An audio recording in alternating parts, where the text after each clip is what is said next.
وہ نبیوں میں رحمت لقب پانے والا، وہ نبیوں میں رحمت لقب پانے والا، وہ نبیوں میں رحمت لقب پانے والا، مرادیں غریبوں کی برلانے والا، مرادیں غریبوں کی برلانے والا، مرادیں غریبوں کی برلانے والا۔ ہم کیا کرتے ہیں؟ ہم حضور کے غلام ہیں نا۔ ہم کیا کرتے ہیں؟ ہم یہ اندازہ لگاتے ہیں کہ ہمارا غم کیسے ختم ہوگا، ہمیں شہرت کیسے ملے گی، ہمیں مفاد کیسے ملے گا، ہمیں اس دنیا میں عزت کیسے ملے گی۔ پھر ہم چن چن کے امیروں کے پاس جاتے ہیں، چن چن کے۔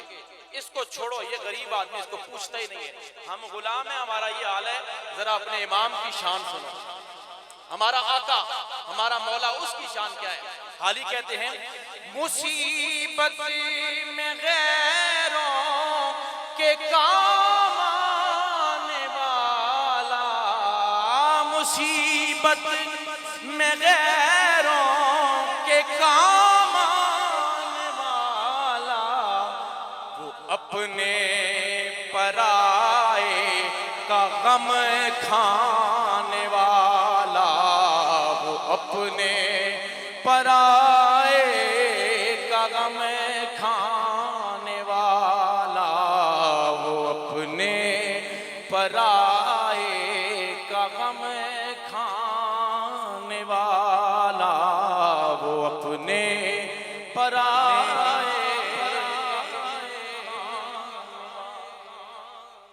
40 سال میرے آقا نے یہ نہیں بتایا میں کون ہوں۔ دنیا کہتی ہے یہ صادق ہے، یہ سچا ہے، یہ بڑا امین ہے۔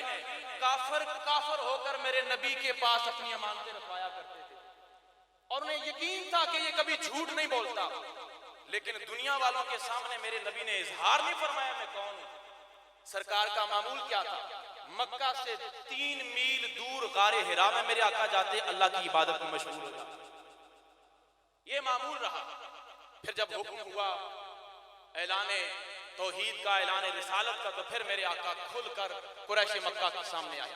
حالی کہتے ہیں کہ وہ غار حرا کی عبادت، وہاں سرکار اپنی امت کے لیے ایک دین کی طلب کے لیے جایا کرتے تھے۔ پھر جب دین ملا تو پھر کیا ہوا؟